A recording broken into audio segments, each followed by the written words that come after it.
Bismillahirrahmanirrahim.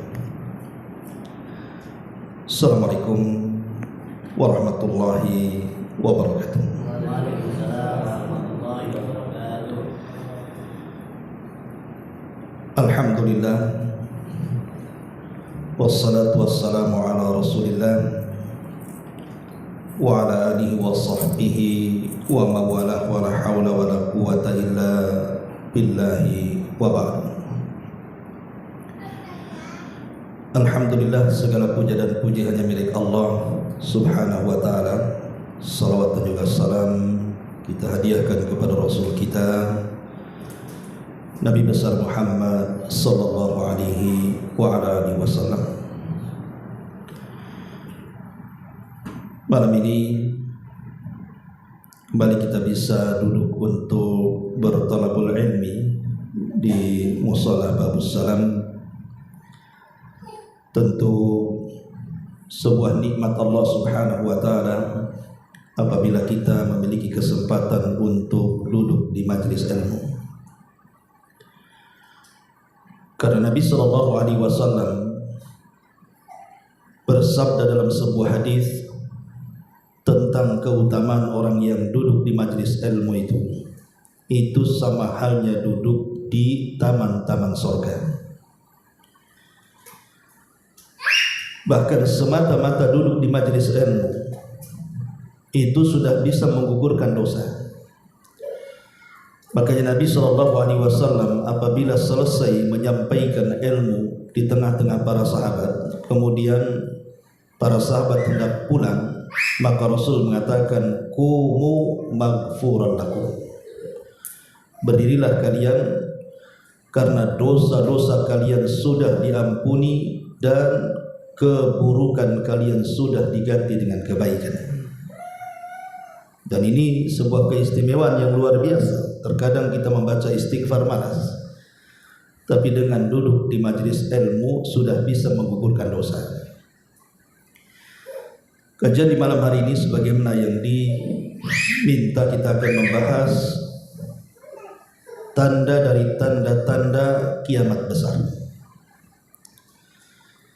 Sebenarnya pembagian tentang tanda-tanda kiamat itu ada tanda-tanda kiamat kecil dan tanda-tanda kiamat besar. Pembagian ini bukan dari Nabi.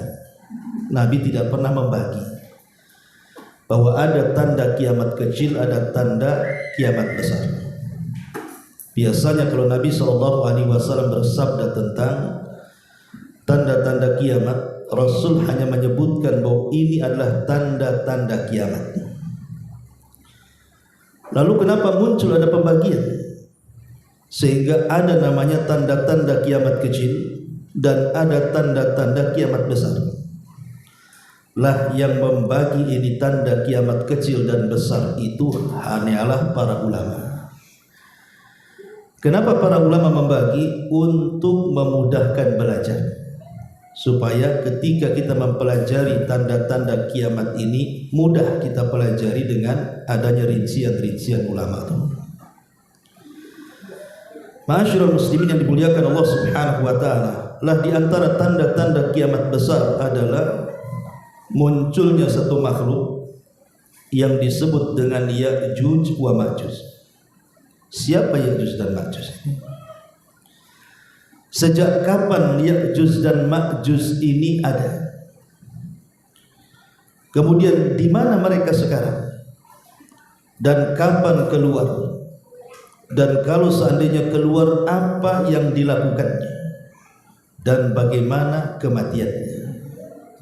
Inilah yang kita akan bahas 1 jam ke depan.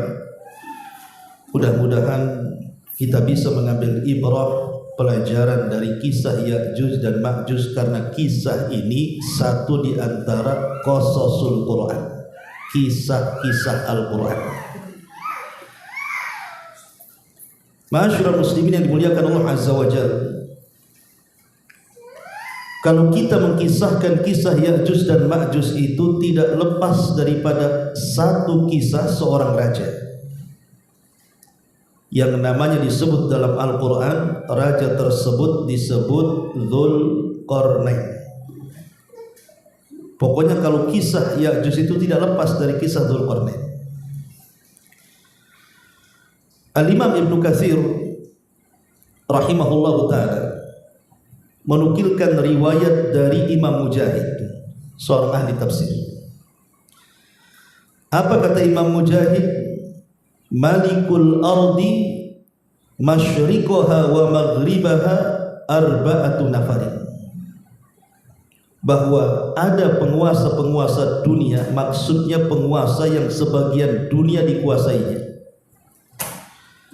Itu ada 4 raja, 4 penguasa. Kemudian Imam Mujahid mengatakan mu'minani wa kafiran, 2 mukmin dan 2 kafir. Adapun yang mukmin kata beliau adalah Nabi Allah Sulaiman ibnu Dawud. Adapun yang kedua Dzulqarnain. Kemudian yang kafir keduanya, pertama Bukhtun Nasr. Bukhtun Nasr Raja Babil yang pernah menghancurkan Palestina dan membantai orang-orang Yahudi di zamannya. Dan yang kedua Namrud ibnu Kan'an. Ma'ruf Namrud, kalau cerita kisah Namrud berarti cerita kisah Nabi Ibrahim. Lah di sini kita tahu bahwa posisi seorang raja yang bernama Dzulqarnain ini ada seorang raja yang pernah menguasai dunia. Lalu di zaman siapa Dzulqarnain ini diutus dan menjadi raja? Dalam Fatwa Nur al-Darbi, Al-Imam Ibnu Utsaimin rahimahullahu taala pernah ditanya soal Dzulqarnain. Maka kata Imam Ibnu Utsaimin rahimahullahu taala, dia mengatakan bahwa Dzulqarnain itu hidup di masa Nabiullah Ibrahim. Bahkan dia pernah haji bersama Ibrahim dan juga putranya Ismail. Dan Ibrahimlah yang menjadikan sebab Dzulqarnain itu masuk Islam. Yang memberikan hidayah kepada Dzulqarnain itu adalah Nabiullah Ibrahim. Lah sejak itulah Dzulqarnain berpemahaman seperti pemahaman Nabi Ibrahim, mendakwahkan dakwah tauhid ke ujung barat, timur dan selatan, sebagaimana disebutkan dalam surah Al-Kahfi. Ma'asyiral muslimin yang dimuliakan Allah Azza wa Jalla, baik kita baca ayatnya yang berkenaan dengan kisah Dzulqarnain dan juga Ya'juj wa Ma'juj, baru kita jelaskan kisahnya.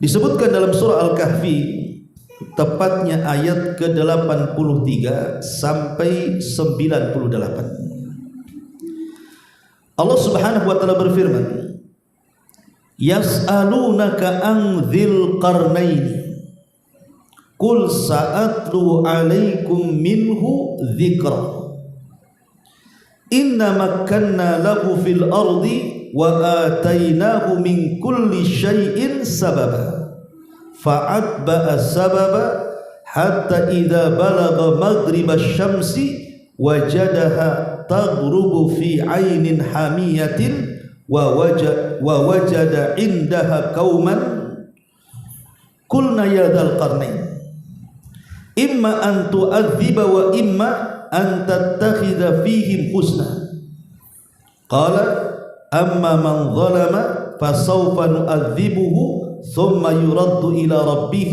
fayu'adzibuhu adzaban nuqra wa amma man amana wa amila salihan falahu jazaa'al husna wa sanaqulu lahu min amrina yusra thumma atba'a sababa. Mereka bertanya-tanya kepada wahai Muhammad tentang Dzulqarnain, asbab nuzul daripada ayat ini. Jadi orang-orang Yahudi itu memberikan informasi kepada para pembesar musyrik Arab. Kita tahu bahwa ketika Nabi SAW berdakwah di Mekah, banyak tantangan yang dihadapi Nabi kan. Nah, salah satunya adalah Nabi SAW dihadapkan dengan orang-orang Quraisy, Lah orang-orang Quraisy ini kan sedemikian rupa menghalang-halangi dakwah Nabi SAW, termasuk juga mengorek-ngorek informasi tentang Nabi. Dengan cara apa? Dengan cara mengutus pembesar mereka untuk bertanya kepada orang-orang Yahudi yang ada di Madinah. Karena orang-orang Yahudi itu dianggap orang-orang cerdas. Maka oleh orang-orang Yahudi diajarkan beberapa soalan. Coba tanya kepada orang yang ngaku Nabi di Mekah itu, maksudnya Rasul, tentang 3 soalan. Kalau dia sanggup menjawab, berarti dia seorang Nabi. Tapi kalau dia tidak bisa menjawab, dustakan kenabian.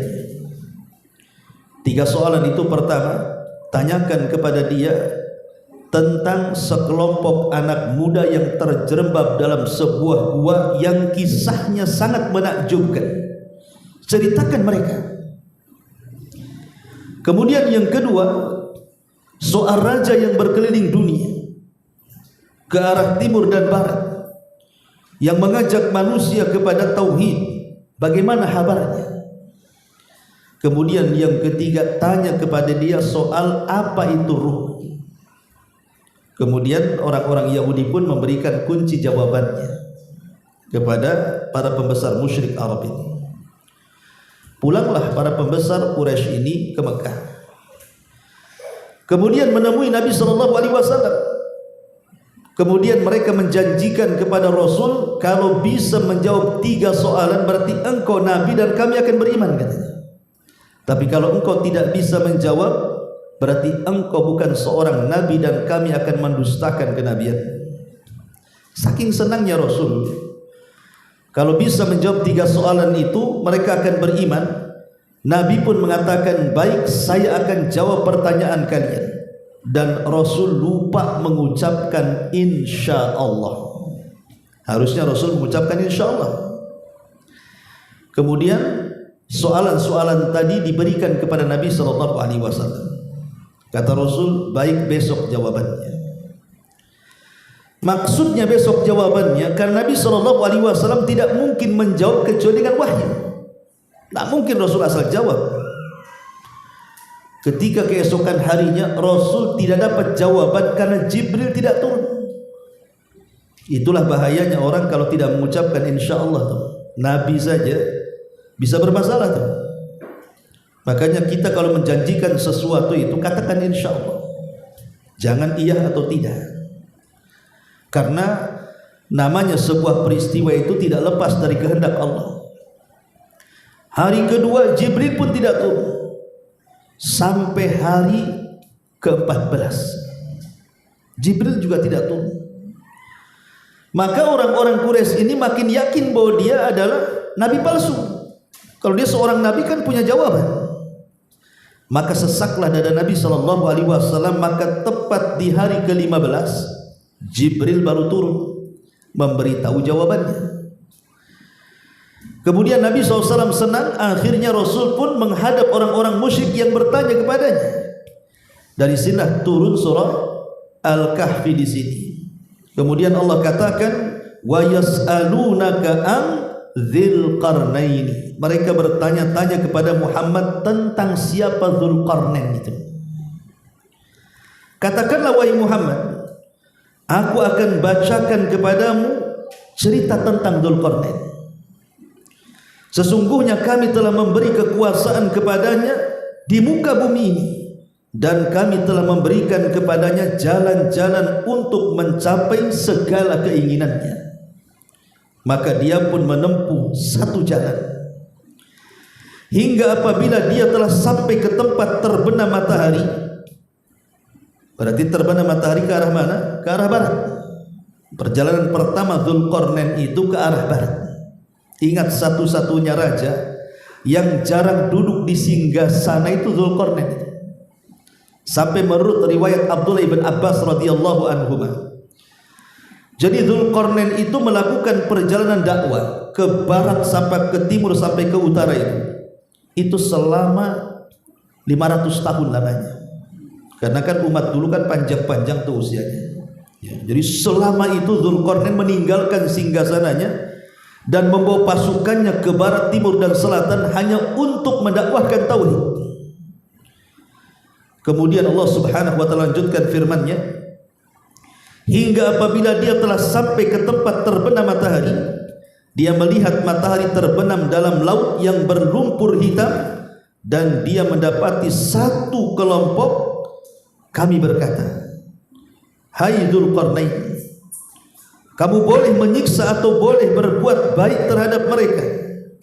Maka Dzulqarnain mengatakan, adapun orang-orang yang aniaya, maka kami kelak akan mengazabnya, kemudian dia akan kembali kepada Tuhannya, lalu Tuhannya akan mengazabnya dengan azab yang sangat pedih. Adapun orang-orang yang beriman dan beramal saleh, maka baginya pahala yang terbaik sebagai balasan, dan kami akan titahkan kepadanya perintah yang mudah dari perintah-perintah kami. Jadi Dzulqarnain ini raja bijaksana, namun di sisi lain dia tegas. Jadi kalau dia mendapatkan sebuah kaum, mereka dipaksa untuk beriman. Kalau mereka mau beriman, maka Dzulqarnain pun akan memperbaiki kaum tersebut. Jadi akan diletakkan orang-orang hebat di kampung tersebut untuk membangun kampung tersebut. Tapi kalau mereka menolak, maka Dzulqarnain tidak segan-segan untuk mengazab mereka. Memang seperti itu Raja Dzulqarnain, keras sekali. Tetapi bagaimanapun tidak lain dan bukan dia dalam rangka mentauhidkan Allah Subhanahu wa taala dan berdakwah supaya orang-orang itu bertauhid kepada Allah Azza wa Jalla. Ini perjalanan yang pertama. Perjalanan yang kedua, Allah Subhanahu wa taala mengatakan, hatta idza balagha matla'is syamsi, hatta idza balagha matla'as syamsi wajadaha tatlu'a ala qaumin lam naj'al lahum min duniha syitra kadzalika qad ahatna bima ladaihi khubra thumma atba'a sababa. Kemudian dia menempuh jalan yang lain, maksudnya jalan ke arah timur, hingga apabila dia telah sampai ke tempat terbitnya matahari sebelah timur, dia mendapati matahari itu menyinari sekelompok umat yang kami tidak menjadikan bagi mereka sesuatu yang melindungi mereka dari cahaya matahari. Demikianlah, dan sesungguhnya ilmu kami meliputi segala apa yang ada padanya. Jadi arah yang kedua Dzulqarnain ke arah barat. Rupanya di arah barat, arah timur. Rupanya di arah sebelah timur Dzulqarnain mendapatkan kaum yang kita sebut dengan kaum primitif. Ya, mereka tidak punya rumah, mereka tidak berpakaian telanjang. Lah Dzulqarnain pun mendakwahkan mereka. Tapi kita tidak akan mengkisahkan dua perjalanan Dzulqarnain ke barat dan ke timur. Yang kita akan kisahkan ini perjalanan terakhir. Ya. Ma'asyiral muslimin yang dimuliakan Allah Subhanahu wa taala. Kemudian Allah Subhanahu wa taala melanjutkan firman-Nya, hatta idza balagha baina saddaini wajada min dunihima qauman la yakaduna yafqahuna qawla. Maka setelah Dzulqarnain berjalan ke arah barat kemudian ke arah timur, maka Dzulqarnain pun berjalan ke arah yang lainnya, entah ke arah selatan atau ke utara, yang jelas bukan barat dan timur lagi. Kemudian tiba-tiba Dzulqarnain sampai di antara dua saddain. Jadi disebutkan kemudian beliau menempuh satu jalan yang lainnya hingga apabila dia telah sampai di antara dua buah gunung besar, maka dia mendapati di hadapan kedua bukit itu satu kaum yang hampir tidak bisa dimengerti pembicaraannya. Disinilah dimulai kisah Ya'juj dan Ma'juj. Jadi Dzulqarnain ini ketika mengarah ke arah lain yang jelas bukan barat dan timur, tiba-tiba Dzulqarnain dihadapkan dengan sebuah kaum yang berada di antara dua bukit yang sangat tinggi. Kaum ini tidak bisa diajak bicara. Bukan tidak bisa bicara, Dzulqarnain tidak paham bahasanya. Sampai-sampai dijelaskan oleh Imam Ibnu Katsir rahimahullahu taala, Dzulqarnain ini baru paham apa yang mereka keluhkan itu setelah kemudian menggunakan 10 penerjemah. Bayangkan 10 penerjemah ini dari satu bahasa ke bahasa yang lainnya, dari bahasa yang lainnya ke bahasa yang lainnya, ke bahasa yang lainnya, sampai 10 bahasa. Baru Dzulqarnain paham. Mungkin kalau istilah kita ini, ya, pertama bahasa Padang, kemudian ke bahasa Jawa, kemudian ke bahasa Alor gitu, kemudian ke bahasa Sunda, kemudian ke bahasa-bahasa yang lain sampai 10 bahasa. Setelah 10 bahasa baru paham, oh, rupanya kalian ini begini dan begitu. Bayangkan bagaimana Dzulqarnain itu susah payah untuk memahami bahasa orang itu. Kemudian dilanjutkan, setelah Dzulqarnain paham apa yang mereka inginkan, rupanya mereka menghendaki apa? Qalu, mereka mengatakan, ya Dzulqarnain, inna Ya'juj wa Ma'juj mufsiduna fil ardi. Wahai Dzulqarnain, kami ini selalu diserang oleh dua suku, dua kabilah yang sangat jahat, yang suka merusak bumi, Ya'juj dan Ma'juj. Kemudian mereka mengatakan kepada Dzulqarnain, fahal naj'alu laka kharjan ala an taj'ala bainana wa bainakum sadda. Mereka mengatakan, ya Dzulqarnain, bisa enggak kami akan memberikan bayaran kepadamu, upah yang sangat besar, supaya kamu membuat dinding untuk kami dan mereka, supaya kami tidak diganggu lagi. Maka Dzulqarnain pun mengatakan di hadapan mereka, qala ma makkanni fihi rabbi khairun fa'inun bi quwwatin aj'al bainakum wa bainakum radma. Kata Dzulqarnain, tidak perlu, aku tidak perlu upah kalian. Apa yang sudah Allah berikan kepadaku dari kekuasaan, dari kekayaan, dari pasukan, dari nikmat Allah yang banyak, ini lebih baik dibandingkan bayaran kalian. Tenang saja, saya akan jadikan untuk kalian benteng penghalang kalian dengan Ya'juj dan Ma'juj, katanya. Tetapi syaratnya, kata Dzulqarnain, apa kata dia? Atuni zubural hadid hatta idza sawa baina sadafaini ila akhir ayat.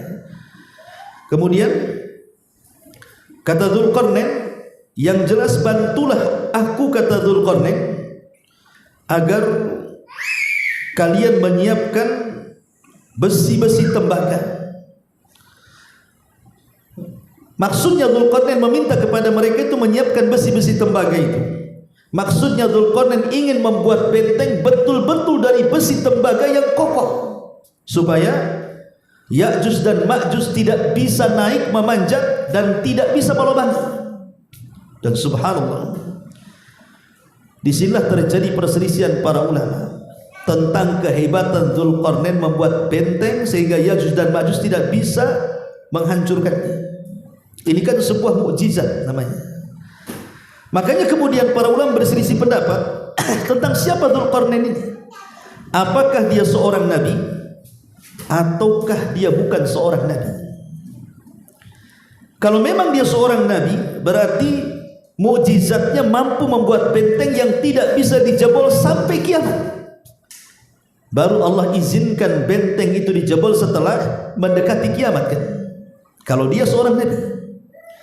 Kalau dia bukan seorang nabi, berarti itu bentuknya karamah. Karena ada sebuah riwayat Nabi SAW pernah ditanya soal Dzulqarnain ini. Maka Nabi SAW mengatakan, saya tidak tahu. Kata Nabi SAW, ma adri Dzulqarnaini anabiyan am kana la. Saya tidak tahu, kata Rasul, apakah Dzulqarnain seorang nabi atau bukan. Makanya kemudian para ulama seperti Al-Imam Ibnu Utsaimin dan yang lainnya mengatakan bahwa Dzulqarnain itu bukan seorang nabi, tapi dia rajulun saleh. Dia adalah orang yang saleh, seorang penguasa yang saleh yang diberikan oleh Allah Subhanahu wa taala karamah yang banyak. Salah satunya adalah mampu membuat benteng yang tidak bisa dihancurkan siapapun sampai hari ini. Ya. Ma'asyiral muslimin yang dimuliakan Allah Azza wa Jalla. Lah, Dari sini kita tahu bahwa disinilah dimulai kisahnya Ya'juj dan Ma'juj dan berada di balik benteng yang pernah dibuat oleh Dzulqarnain. Lalu siapa Dzulqarnain ini? Ada yang mengatakan bahwa Dzulqarnain adalah Al-Iskandariyah Al-Makdun katanya. Kalau antum lihat di Google tentang kisah Iskandariyah Al-Makdun yang pernah menguasai bukan hanya Persia, Romawi aja ditaklukkan dia. Cina dan India di masanya ditaklukkan dia. Bayangkan, India, Cina, Persia, Romawi, luar biasa Iskandariyah Al-Makdun ini. Seolah-olah menguasai dunia kan. Sehingga sebagian orang menganggap jangan-jangan Dzulqarnain ini adalah Iskandariyah Al-Makdun yang ada di Mesir itu. Tapi ulama mengatakan bukan Dzulqarnain sendiri, Iskandariyah sendiri. Alasannya satu, masa kekuasaan. Iskandariyah ini berkuasa sebelum Isa bin Maryam, 300 tahun sebelum Isa bin Maryam. Adapun Dzulqarnain itu hidup di masa Ibrahim, enggak ketemu. 2000 tahun lebih lewat gitu ya. Secara zaman juga tidak ketemu. Kemudian yang kedua, Dzulqarnain ini seorang muslim. Sementara Iskandariyah Al-Makdun ini seorang kafir. Dialah yang kemudian memiliki wazir menteri namanya Aristoteles. Pencetus apa? Filosof Yunan. Yang kemudian melahirkan banyak murid filosof seperti Plato yang semacamnya. Ya. Orang kafir dia. Dzulqarnain bukan orang kafir, Dzulqarnain orang Islam, muslim. Kemudian juga dari segi tempat, Aristoteles Al-Iskandariyah Al-Makdun ini dia turunan Mesir. Adapun Dzulqarnain ini turunan Arab. Jadi dari sisi manapun tidak bisa kita katakan bahwa Dzulqarnain itu adalah Iskandariyah Al-Makdun. Itu beda orang. Dzulqarnain sendiri, Iskandariyah sendiri. Ma'asyiral muslimin yang dimuliakan Allah Subhanahu wa taala. Taib. Kita tidak akan membahas panjang lebar tentang Dzulqarnain. Kita fokus dengan kisah Ya'juj wa Ma'juj saja. Tapi bagaimanapun, kenapa saya singgung kisah Dzulqarnain sedikit, karena akan menyambung kisahnya nanti. Jadi di antara tanda-tanda kiamat besar memang terjadi silang pendapat ikhwan, mana duluan dan mana belakangan. Karena hadis-hadis tentang urutan kiamat besar itu kan banyak. Ada yang asap dulu, ada yang dajjal dulu, macam-macam lah. Sehingga kita tidak bisa memastikan urutan tentang tanda-tanda kiamat besar. Tapi saya mengambil pendapat yang dikuatkan oleh Al-Imam At-Tayyibi, yang dinukilkan oleh Al-Hafidz Ibnu Hajar rahimahullahu taala, bahwa tanda-tanda kiamat besar itu dimulai dari keluarnya Dajjal. Dan ingat bahwa fitnah Dajjal ini murni fitnah agama. Jadi Dajjal ini dikeluarkan hanya untuk memfitnah agama. Dan fitnah agama itu fitnah terbesar dalam hidup. Makanya kenapa Nabi SAW sampai berdoa meminta kepada Allah Subhanahu wa taala, la taj'al musibatana fi dinina. Ya Allah, jangan kau jadikan musibah kami menimpa agama kami. Karena kalau musibah dunia paling tinggi kematian ya, tapi kalau musibah agama ini bisa sampai masuk neraka. Bukan hanya mati di dunia, diazab pula di neraka. Lah Dajjal itu dikeluarkan untuk memfitnah agama. Orang dibuatnya murtad, kemudian disuruh menyembah dirinya. Dajjal ini kan awalnya ngaku nabi, kemudian belakangan ngaku Tuhan.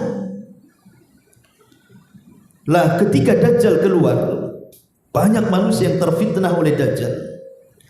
Maka Allah Subhanahu wa taala hendak menghentikan fitnah Dajjal dengan cara apa? Menurunkan Isa bin Maryam. Kenapa Imam Mahdi dengan pasukannya tidak sanggup membunuh Dajjal? Karena Rasul yang mengatakan Dajjal itu tidak bisa dibunuh kecuali oleh seorang nabi. Makanya ketika Nabi SAW mengatakan di hadapan para sahabatnya, kalau aku hidup sementara Dajjal hidup di tengah-tengah kalian, aku yang akan melawannya.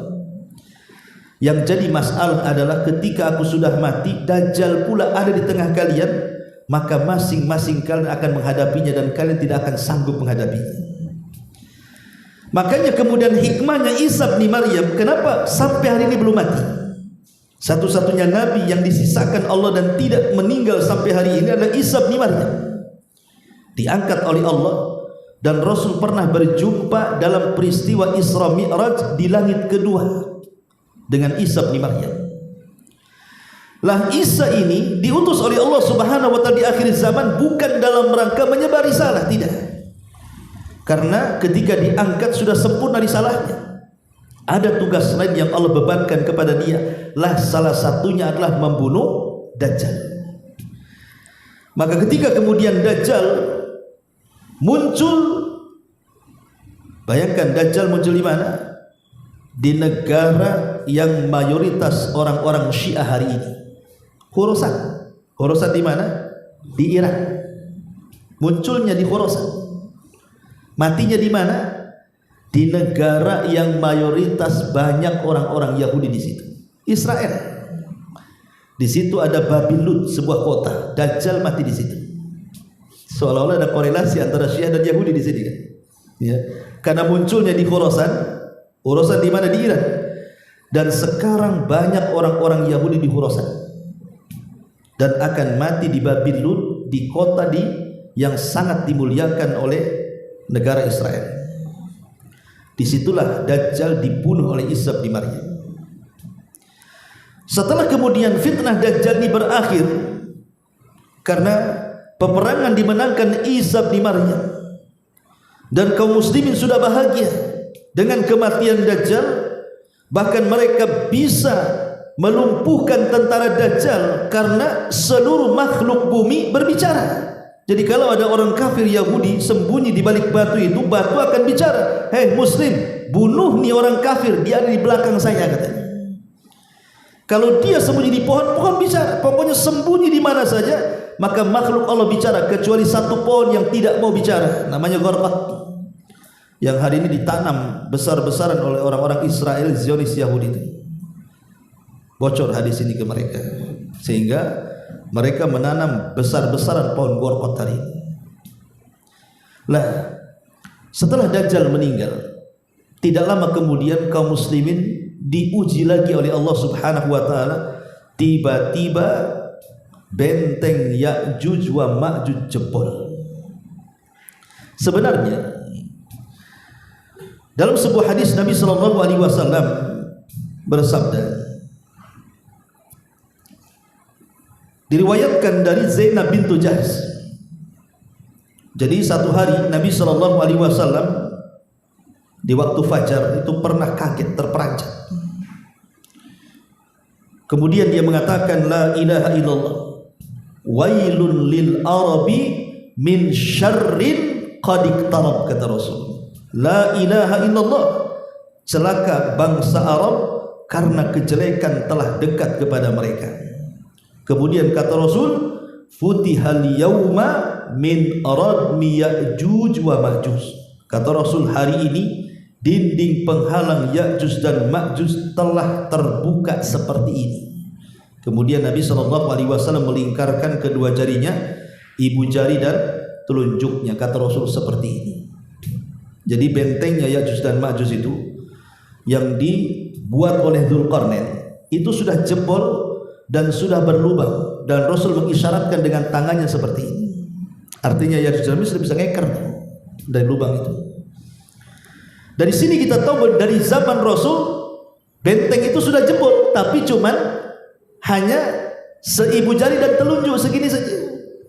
Karena setiap hari dikisahkan Ya'juj dan Ma'juj itu kan berusaha keluar dari benteng itu. Dengan cara apa? Jadi kalau sudah menjelang malam, maka mereka keluar dengan cangkul dan macam-macam lah peralatan untuk menggali lubang sampai di waktu pagi. Ketika terbit matahari, mereka ketakutan. Kemudian pembesar mereka mengatakan, "Ghadan nahfir," sekarang kita tinggalkan, besok kita gali lagi. Maka kemudian setelah besoknya hendak menggali bekas galian mereka, tiba-tiba tertutup kembali atas izin Allah Subhanahu wa taala. Jadi setiap mereka menggali lubang, keesokan harinya tertutup lagi, seolah-olah sia-sia. Tapi di zaman Nabi SAW mereka berhasil melubangi benteng itu, walaupun hanya seibu jari dan telunjuk seperti ini. Artinya di sini apa? Ini sudah permulaan benteng itu sudah akan roboh dan sudah dekatnya kiamat. Ya.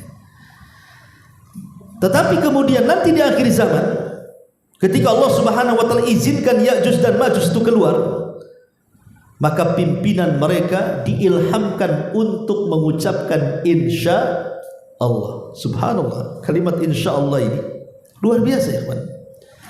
Jadi pemimpin Ya'juj dan Ma'juj mengatakan ketika sudah digali, kemudian terbit matahari, mereka istirahat. Apa kata pemimpinnya? Nahfiru ghadan insya Allah. Dalam hadis yang saya disebutkan, besok kita akan gali kembali insya Allah. Jadi diilhamkan mengucapkan kalimat insya Allah. Subhanallah, atas izin Allah setelah pembesarnya mengucapkan kalimat insya Allah, jebol benteng itu. Dan Allah Subhanahu wa taala menyebutkan fi kulli hadabin yansilun. Mereka keluar dari benteng itu seperti air bah yang turun dari ketinggian saking banyaknya itu. Ma'asyiral muslimin yang dimuliakan Allah Azza wa Jalla. Lalu siapa Ya'juj dan Ma'juj ini? Imam Ibnu Katsir menyebutkan dalam kitabnya Bidayah wa Nihayah. Ada yang mengatakan bahwa Ya'juj dan Ma'juj itu manusia sama dengan kita, cuman dia satu bapak dengan kita, lain ibu. Artinya apa? Kata beliau, Ibnu Katsir menukilkan pendapat ini, dan pendapat ini diambil dari pendapat Abu Zakaria An-Nawawi, tapi beliau juga melemahkannya. Jadi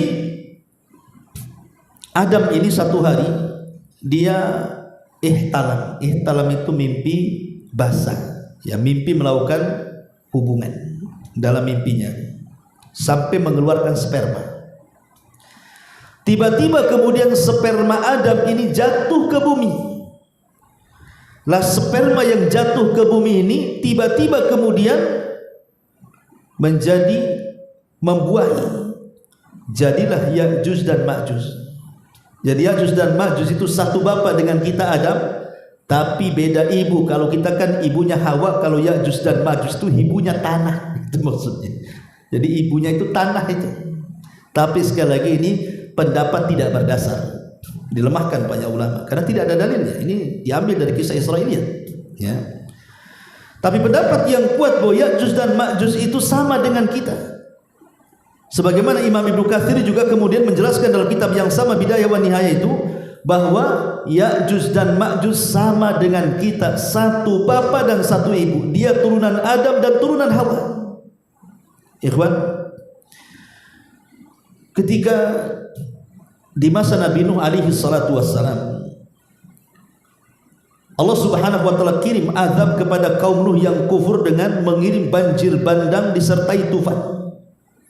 Yang banjir itu kemudian meluluhlantahkan semua daerah dan tidak ada yang selamat kecuali yang ada di perahu Nuh. Makanya lihat hari ini bencana di Padang itu. Ngeri kan banjir itu. Sampai 4 kecamatan 3 kabupaten itu. Lahap dia kan. Sampai hari ini banyak korban belum dicari kan. Lihat bagaimana kalau banjir itu datang, ngeri kan adabnya. Lah di zaman Nabi Nuh itu Allah Subhanahu wa taala mengirim banjir bandang yang luar biasa. Tidak ada yang selamat satu pun. Persis seperti permintaan Nuh alaihi salatu wasallam yang berdoa kepada Allah, la tadhar alal ardi minal kafirin dayyar. Ya Rabb, jangan kau tinggalkan satu jiwa kafir pun yang hidup di bumi, katanya. Betul, Allah tidak sisakan satu jiwa pun setelah tragedi banjir itu.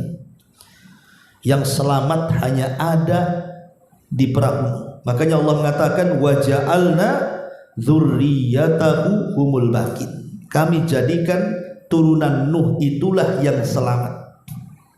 Ya, dan Allah juga mengatakan di dalam Al-Qur'anul Karim surah As-Saffat tadi, wa ja'alna dzurriyyatahu humul baqin, dan kami selamatkan keturunan manusia itu hanya dari turunan Nuh alaihi salam saja. Lah kebetulan yang di perahu itu tidak ada orang lain kecuali putra-putra Nuh yang beriman.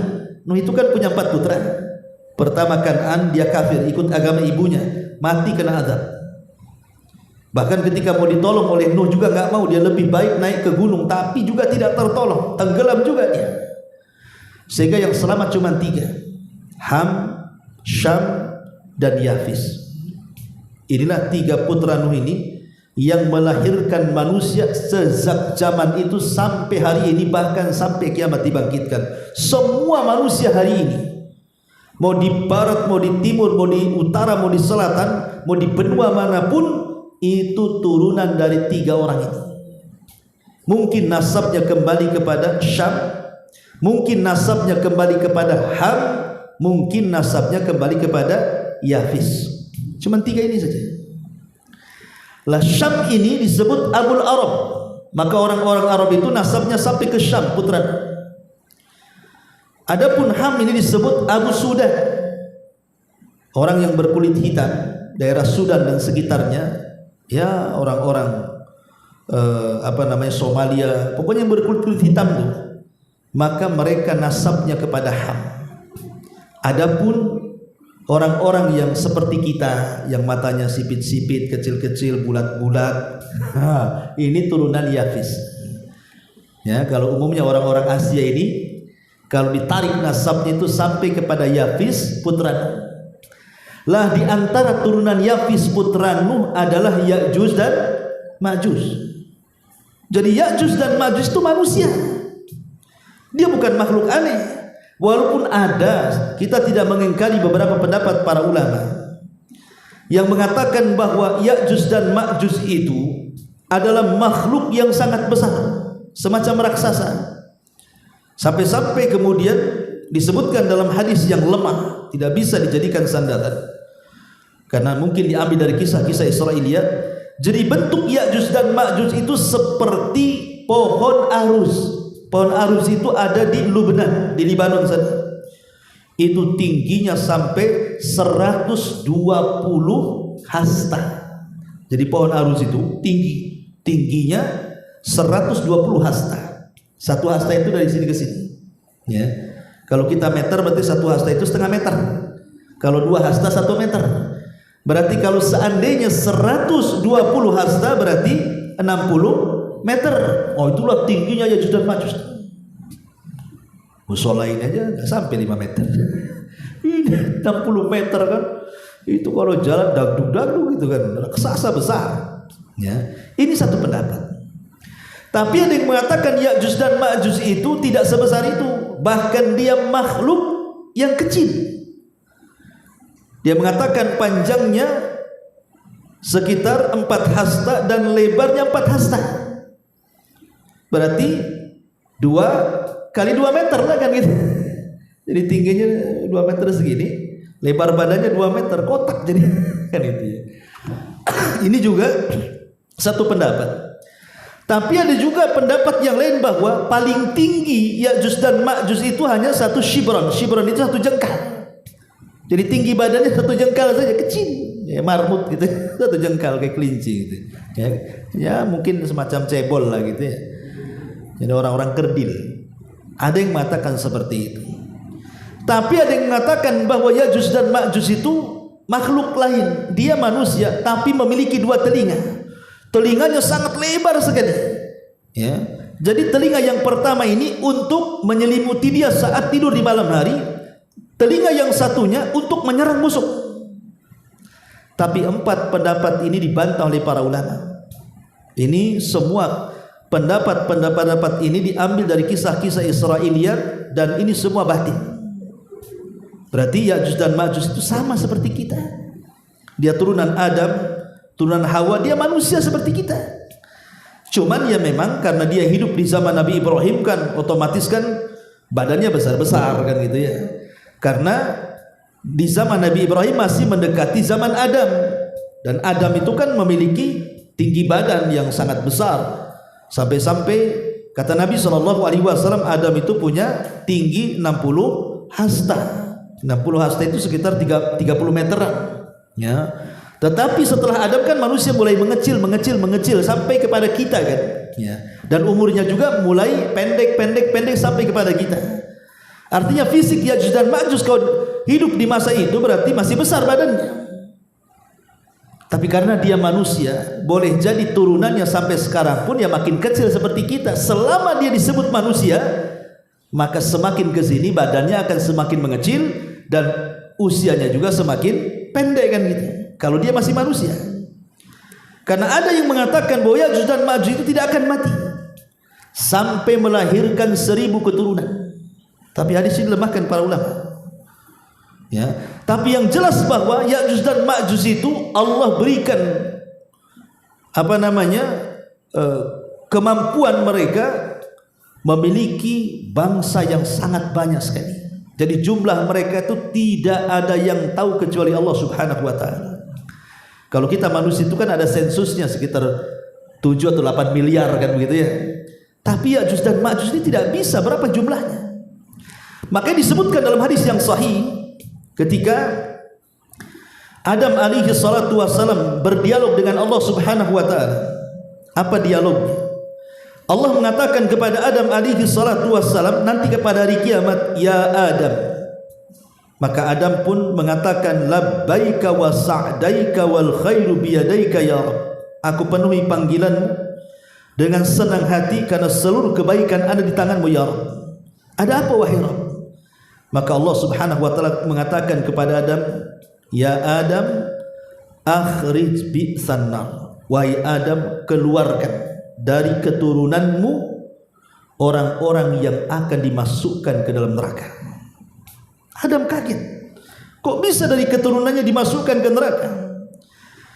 Maka kemudian para sahabat pun kemudian heran dan bertanya kepada Nabi SAW, ya Rasulullah, ayyuna dzalika al-wahid. Ketika kemudian Adam dikatakan bahwa keluarkan dari turunanmu yang akan masuk neraka, kemudian Adam mengatakan siapa mereka? Maka Allah mengatakan setiap 1000 dari keturunanmu yang satu masuk surga, yang 999 masukkan ke neraka. Kan sahabat kan bingung jadinya kan. Makanya bertanya, ya Rasulullah, ayyuna dzalikal wahid? Wahai Rasul, yang satu itu di antara kami siapa katanya? Maka Nabi SAW mengatakan, abshiru fa inna minkum wahidan wa min Ya'juj wa Ma'juj alfan. Kemudian Rasul mengatakan, berbahagialah kalian, yang satu itu dari kalian, yang 1000 itu dari Ya'juj dan Ma'juj. Artinya yang satu diambil dari 1000, berarti jumlah Ya'juj dan Ma'juj itu 999 berbanding 1. Jadi satu dari kita, 999 dari mereka. Kalau 10 dari kita, ya kalikan saja 999 kali 10, berarti jumlah mereka itu jauh lebih banyak dibandingkan jumlah kita maksudnya. Makanya Rasul sampai mengatakan, kalian sangka jihad sudah terputus? Tidak, kata Rasul. Jihad itu tetap ada sampai kalian mendapatkan sebuah kaum yang tidak bisa kalian perangi dan tidak bisa kalian bunuh. Apa maksudnya? Ya'juj dan Ma'juj. Bagaimana cara merangi? Jumlahnya sekian banyak, 1 lawan 999 pula. Cemana kan menang coba? Antum dikeroyok 30 orang aja babak belur. Dikeroyok 999 sebentar aja mati kan gitu ya. Makanya kata Rasul, kaum yang tidak bisa diperangi, jangan kita orang biasa. Nabi Musa alaihi salatu wassalam sampai difirmankan oleh Allah Subhanahu wa taala, disebutkan dalam hadis itu. Apa kata hadis yang sahih yang dikeluarkan oleh Nawas ibn Sam'an radhiyallahu anhu? Idza hauhallahu ila Isa, ketika Allah mewahyukan kepada Isa bin Maryam di akhir zaman, inni qad akhrajtu ibadan li la yadani li ahadin bi qitalihim. Sesungguhnya aku telah mengeluarkan hamba-hambaku, tidak ada seorang pun dari mereka yang sanggup mengalahkannya. Maksudnya Ya'juj dan Ma'juj. Faharriz ibadi ila tur. selamatkan hamba-hambaku wahai Isa, sembunyi di Bukit Tur. Coba bayangkan, Isa saja yang bisa membunuh Dajjal tidak sanggup memerangi Ya'juj dan Ma'juj. Disuruh sembunyi di Bukit Tur. Kenapa ke arah bukit? Karena Ya'juj dan Ma'juj mereka trauma untuk naik ke atas bukit. Trauma dengan apa? Dengan penjara yang pernah dibuat oleh Dzulqarnain. Mereka tidak akan naik. Makanya disuruh sembunyi di ketinggian. Lah Ya'juj dan Ma'juj berusaha kemudian mengepung mereka, tapi mereka tidak naik. Mereka trauma untuk naik gunung. Makanya Isa bin Maryam pun dengan kaum muslimin yang tersisa sembunyi di atas Bukit Tur sampai mereka kelaparan. Sampai-sampai dikisahkan dalam hadis yang sahih, kepala kerbau itu lebih berharga dibandingkan dirham dan dinar, saking kelaparannya. Ya. Ma'asyiral muslimin yang dimuliakan Allah Subhanahu wa taala. Lah Ya'juj dan Ma'juj itu dikenal sebagai umat yang sangat sombong, ikhwan.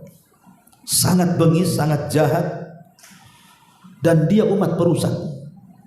Sampai-sampai dikisahkan oleh banyak para ulama ketika beristimbat dengan ayat dan hadis-hadis yang sahih.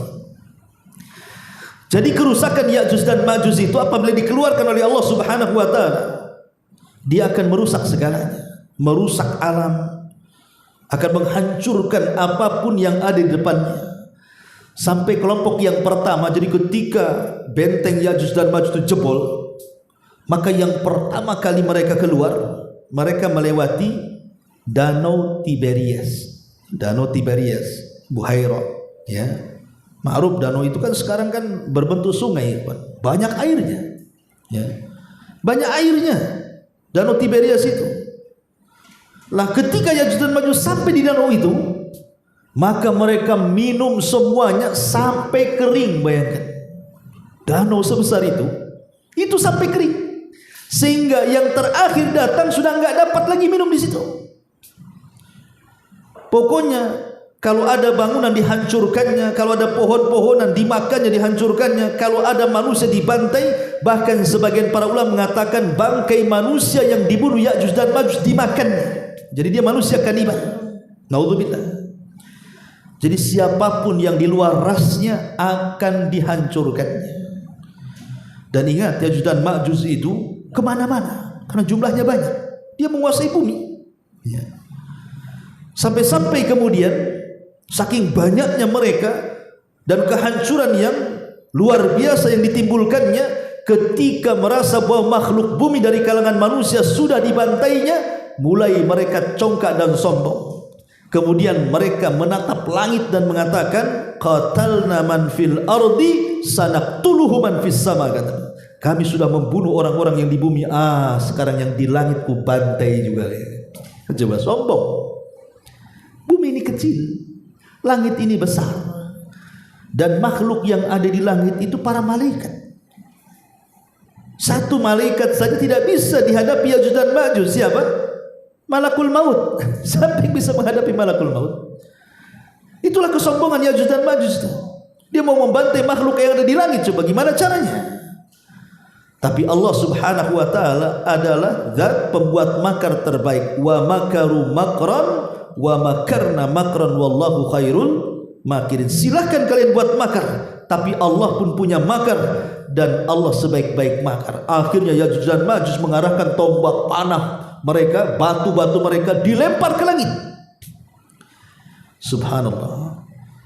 Allah membuat makar, disedot itu panah, tombak, senjata yang mereka lempar ke langit sampai menembus awan. Kemudian dikembalikan lagi panah dan tombak-tombak mereka ke bumi. Kemudian di ujung-ujung panah dan tombaknya itu seolah-olah ada darah yang menempel di situ. Jadi seolah-olah mereka sudah membunuh orang-orang yang di langit, katanya. Lihat, tombak dan panah kami penuh berlumuran darah, berarti mereka sudah terbantai. Sombong, ya. Ma'asyiral muslimin yang dimuliakan Allah Subhanahu wa taala. Lah kesombongan inilah yang mengakibatkan akhirnya Ya'juj dan Ma'juj diazab oleh Allah Subhanahu wa taala. Ada sebuah ayat yang mengatakan, wa ma kunna mu'adzibina hatta nab'atha rasulan. kami tidak mungkin mengadab sebuah kaum sampai diutus Rasul kepada mereka.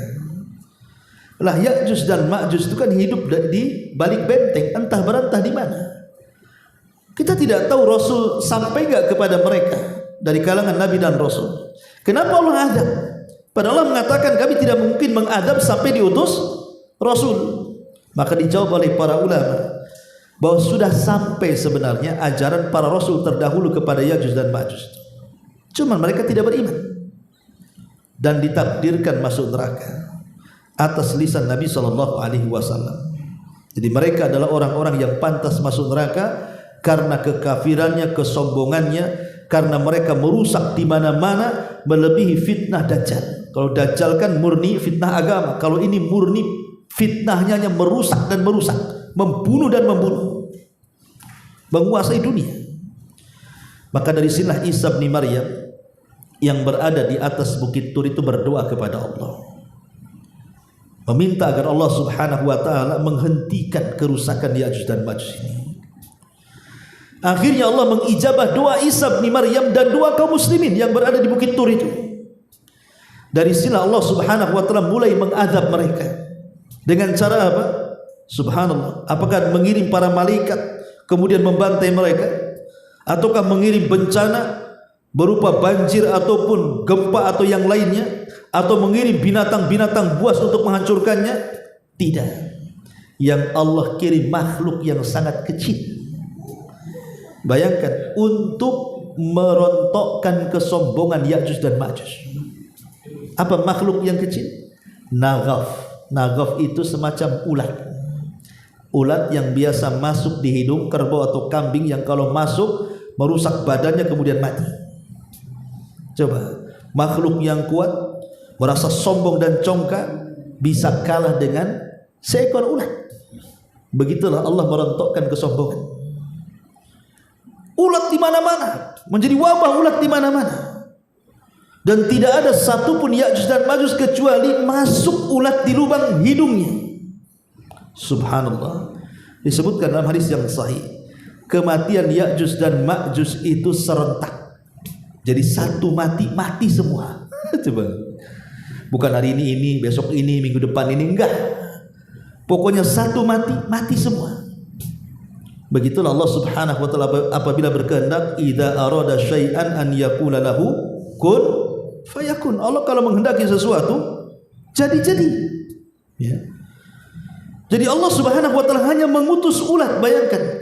Tidak mengutus harimau, tidak mengutus buaya, tidak mengutus binatang-binatang buas, tidak, hanya mengutus ulat. Sama ketika kalau kita berkisah tentang kisah tentang Sabah, negeri Sabah, yang dalam Al-Quran dikisahkan Sabah itu seperti surga di zamannya. Negeri Sabah itu yang ada di Yaman dihancurkan oleh Allah Subhanahu wa taala dengan apa? Dengan tikus. Jadi Allah kirim tikus untuk merusak bendungan, tapi tikusnya besar sebesar kucing, ya mungkin tikus got lah ya. Dan zaman dulu kan bendungan bukan kayak sekarang pakai semen, pakai batu. Kalau digerogoti tikus ya hancur lah itu gigi tikus tuh kan itu. Kalau dulu kan buat bendungan kan pakai kayu, ya kan? Habis digerogoti. Namanya bendungan, kalau satu kayu jebol ya jebol semua lah. Kalau sudah ada celah air masuk, mudah itu air itu untuk menjebol bendungan. Jebol bendungan Satma Arib itu. Akhirnya melantakkan negeri Sabah, coba bayangkan. Karena kesombongannya Allah kirim tikus. Sama dengan Raja Abraha yang hendak menyerang Ka'bah kan. Allah kirim apa? Burung laut yang disebut dengan ababil. Entah dari mana datangnya tuh. Ya. Tiba-tiba menghancurkan Abraha kan. Begitulah Allah Subhanahu wa taala kalau berkehendak hendak menghancurkan kesombongan dari makhluk-makhluk yang congkak itu, tinggal mengirim tentara-tentaranya. Dan tentara Allah ini semua makhluk bisa dijadikan tentaranya. Ya. Maka Ya'juj dan Ma'juj mati dibunuh oleh ulat naghaf. Yang namanya makhluk ataupun Ya'juj dan Ma'juj kan jumlahnya banyak, ikhwan. Ya setiap satu jengkal ada bangkainya lah kan gitu. Bandingannya 1:999. Apa enggak di mana-mana tuh bangkainya tuh? Sampai-sampai dijelaskan dalam hadis yang sahih bagaimana bersyukurnya para binatang itu dengan kematian Ya'juj dan Ma'juj itu. Kenapa? Karena binatang-binatang khususnya pemakan bangkai itu mereka senang bersyukur kepada Allah dapat makanan banyak kan begitu ya. Sampai binatang-binatang ya pokoknya pemakan bangkai lah, harimau, macan, hyena atau apa atau burung, senang mereka bersyukur kepada Allah, banyak makanan mereka sampai gemuk-gemuk. Tapi karena Isa bin Maryam khawatir ini akan menjadi wabah di mana-mana, maka dia berdoa kepada Allah supaya Allah membuang bangkainya. Maka dikirimkan dalam hadis yang sahih burung sebesar unta, kemudian mengambil jasad itu, semua jasad Ya'juj dan Ma'juj yang ada di permukaan bumi daratan itu, entah dibuang ke mana, ke lautan mana, sampai betul-betul bersih. Ya namanya yang membuang burung ya sebersih-bersihnya membuang bangkai masih ada sisanya lah, tidak mungkin gak ada sisanya, entah darahnya, entah kotorannya, entah apanya, kan masih ada sisanya kan. Makanya Isa berdoa kembali agar Allah membersihkan bumi dengan sebesar-besarnya, dengan sebersih-bersihnya, diturunkanlah hujan yang sangat besar, kemudian banjir di mana-mana. Lah banjir inilah yang membawa sisa-sisa bangkainya Ya'juj dan Ma'juj sampai bumi betul-betul steril. Dari situlah Allah Subhanahu wa taala jadikan bumi itu subur dan makmur, seolah-olah seperti awal diciptakannya. Sampai-sampai dijelaskan pohon delima itu buahnya ya, itu cangkangnya kalau dibelah 10 orang bisa masuk ke dalam cangkangnya. Sebagian besarnya buah satu buah. Jadi satu buah itu kalau dibelah 10 orang lo bisa masuk ke dalam cangkangnya. Jadi kalau buah durian ya 10 orang masuk ke cangkang nggak habis kita makan dalam cangkang durian itu. Jadi disuburkan oleh Allah Azza wa Jalla, dipenuhi dengan berkah. Makanya sampai Rasul beruntunglah orang-orang yang hidup di masa Isa bin Maryam gitu. Karena Allah berkahi. Lah ketika itu kemudian Isa bin Maryam akhirnya memaksa orang-orang yang masih di luar Islam untuk masuk ke dalam Islam yang selamat. Kalau tidak maka dibunuh, dipaksa untuk masuk Islam. Karena ketika itu tidak ada jizyah lagi, tidak ada lagi upeti-upetian. Yang ada kau masuk Islam, kalau tidak kau perangi. Sampai akhirnya banyak orang-orang ahli kitab kalangan Yahudi dan Nasrani yang masuk ke dalam Islam karena dakwahnya Isa bin Maryam. Kemudian Isa pun sebelum matinya dia sempat melaksanakan haji.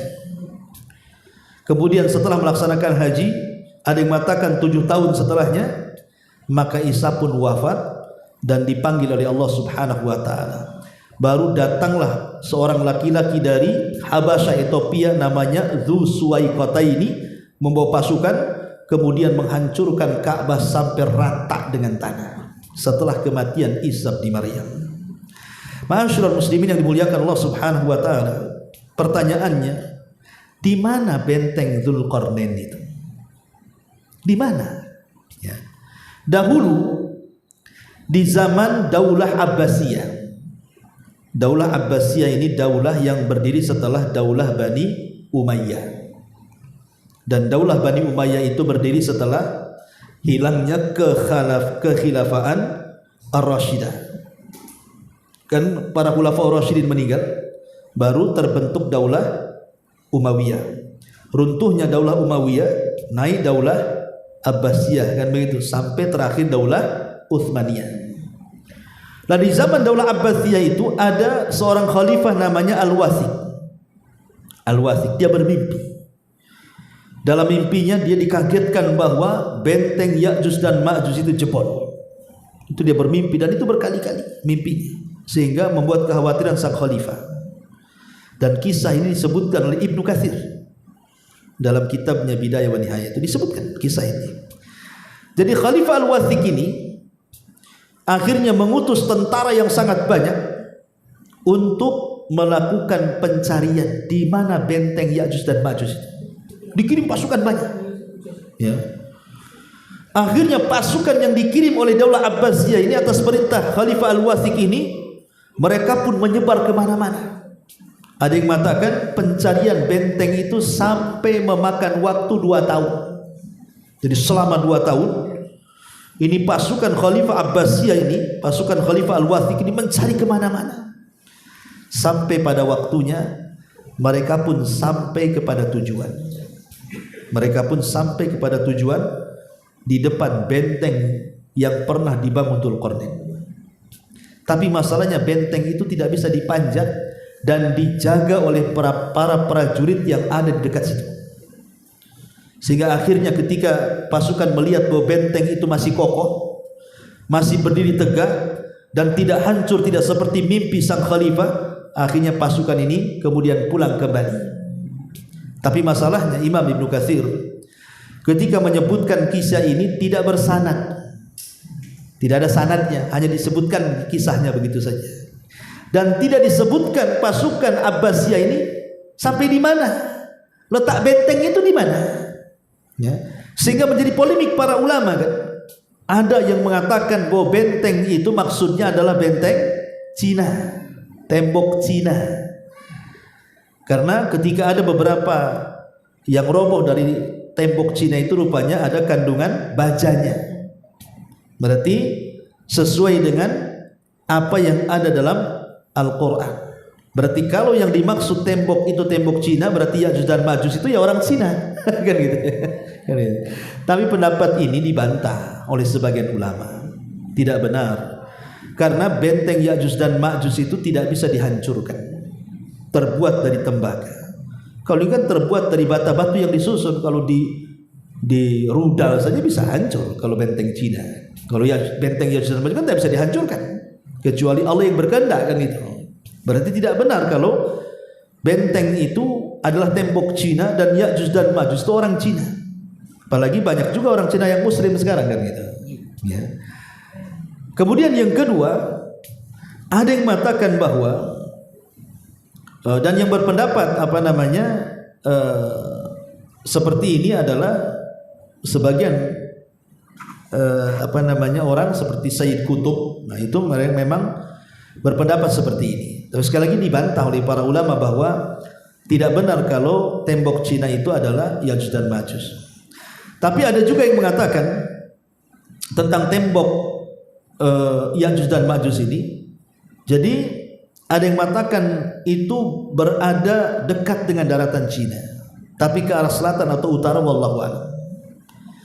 Karena ada yang mengatakan bahwa benteng ini terletak di daerah Armenia, Azerbaijan, yang sekarang mungkin disebut daerah Georgia, dekat-dekat daerah sana lah kan. Tapi kan ini hanya ijtihad para peneliti, ikhwan.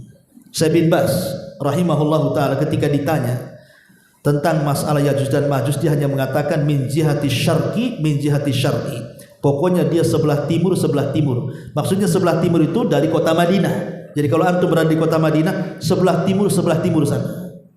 Sebelah timurnya sampai di mana? Wallahu a'lam kan itu. Syekh bin Baz yang mengatakan seperti itu. Ya.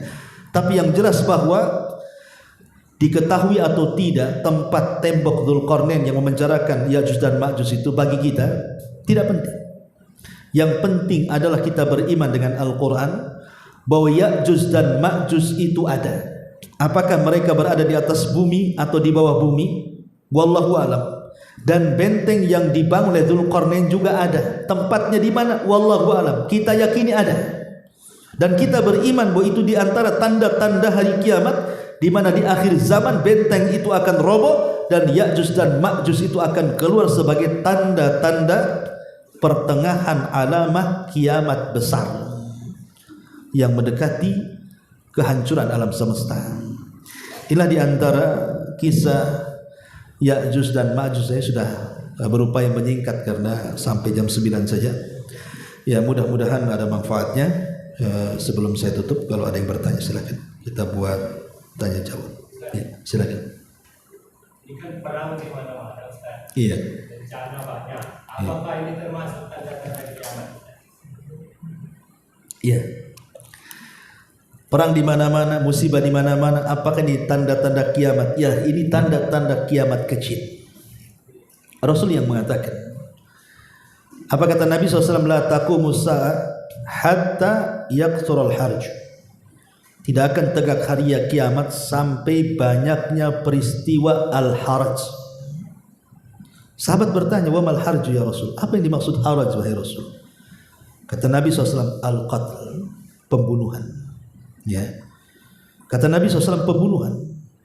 Dan dalam hadis yang lain, sampai pembunuhan ini, la yadri al-qatil fima qatal wal maqtulu fima qutil. Yang membunuh bingung kenapa bisa membunuh, yang dibunuh makin bingung kenapa aku bisa dibunuh. Ya bayangkan. Karena sekarang ini pembunuhan itu tidak beralasan. Dalam Islam itu kalau dibunuh karena dia membunuh sebagai kisos, atau dia murtad, atau dia sebagai had hukuman dalam Islam, seperti seorang yang sudah menikah berzina maka hukuman rajam, kan begitu. Itu ada aturan-aturan pembunuhan dalam Islam. Kalau sekarang tidak, urusan parkir bunuh, nggak bayar hutang bunuh, tersinggung bunuh. Sekarang main bunuh aja sekarang ini. Gara-gara parkir naruh motor di depan rumah orang, tersinggung dibunuh tuh yang punya motor. Akalnya di mana coba? Gara-gara tengkar anaknya, orang tuanya bunuh-bunuhan. Gara-gara warisan sampai anak membunuh orang tuanya, orang tua membunuh anaknya, anak membunuh saudaranya. Masya Allah, di zaman sekarang sampai kita lihat coba YouTube hari-hari kita lihat berita pembunuhan itu aneh-aneh dan sadis-sadis. Dimutilasi, dimasukkan ke koper, ya kan? Dimasukkan ke kresek, dimasukkan ke karung, dicemplungkan ke kali. Macam-macam. Mulai dari bayi yang tidak bersalah loh ya, karena mungkin malu ini hasil zina, sampai urusan pacaran, sampai urusan harta, sampai urusan keluarga, semua dah main bunuh. Urusan waris, urusan hutang, urusan bisnis. Hari-hari saya lihat tuh pembunuhan. Dan sekarang pembunuhan itu luar biasa, sadis luar biasa. Ya. Dan latar belakangnya aneh-aneh, psikopat kayaknya orang-orang bunuh ini. Makanya wajar kalau Rasul mengatakan yang membunuh bingung, kenapa dia membunuh? Karena alasan, kenapa kau dibunuh? Awalnya saya tidak hendak membunuh, tapi tak tahu kenapa saya bunuh, katanya. Dia sini bingung tuh. Coba kalau seandainya yang dibunuh hidup lagi, makin bingung, kenapa aku bisa dibunuh, katanya, kan gitu. Nah, jadi pembunuhan ini entah karena peperangan, entah karena kecelakaan. Kita lihat di jalan raya, hari-hari ada orang mati. Di Batam saja tiap hari ada kecelakaan itu, tabrak tronton mati, ya. Kemudian tabrakan motor mati, tabrakan mobil mati, ada yang beruntun, ada yang mati tabrakan mandiri, nggak tabrakan mungkin ngantuk nabrak pohon gitu ya, mati juga. Jadi banyak sekali kematian dan itu alamat kiamat. Jadi kematian diakibatkan karena peperangan dan yang semacamnya, ya. Karena dalam hadis yang lain juga kata Nabi SAW, harbun wa harabun, akan terjadi fitnah, peperangan dan pengungsian. Kalau sudah ada perang pasti ada yang ngungsi itu. Ya, lihat di Palestina tuh. Perang di sini ngungsi di sana, nanti diserang di sini ngungsi di sini. Begitu juga bencana. Ya, banyaknya banjir, kemudian gempa, semuanya itu adalah tanda-tanda kiamat kecil. Tapi ingat ikhwan, tanda-tanda kiamat kecil itu berbeda dengan tanda-tanda kiamat besar. Tanda-tanda kiamat kecil ini dia tidak bertentangan dengan hukum alam. Dia tidak bertentangan dengan ilmu fisika. Ya, coba umpamanya terjadi gunung meletus, kemudian gempa, di situ ada teori ilmiahnya. Entah geser lempengan, entah apa kan, ada teori ilmiahnya gitu kan. Jadi tanda-tanda kiamat kecil itu tidak bertentangan dengan ilmu fisika dan alam. Tapi kalau sudah tanda-tanda kiamat besar, inilah yang bertentangan dengan ilmu alam dan fisika. Bagaimana matahari bisa terbit dari barat? Di mana teorinya? Ya kan? Nah, baru itu aneh-aneh. Kemudian binatang keluar dari perut bumi ini gimana ceritanya? Ya. Nah, baru kalau tanda-tanda kiamat besar itu sudah aneh-aneh tuh. Tapi kalau tanda-tanda kiamat kecil ini ya masihlah sesuai dengan ilmu alam dan ilmu fisika, tidak bertentangan dengan teori-teori ilmiah gitu maksudnya.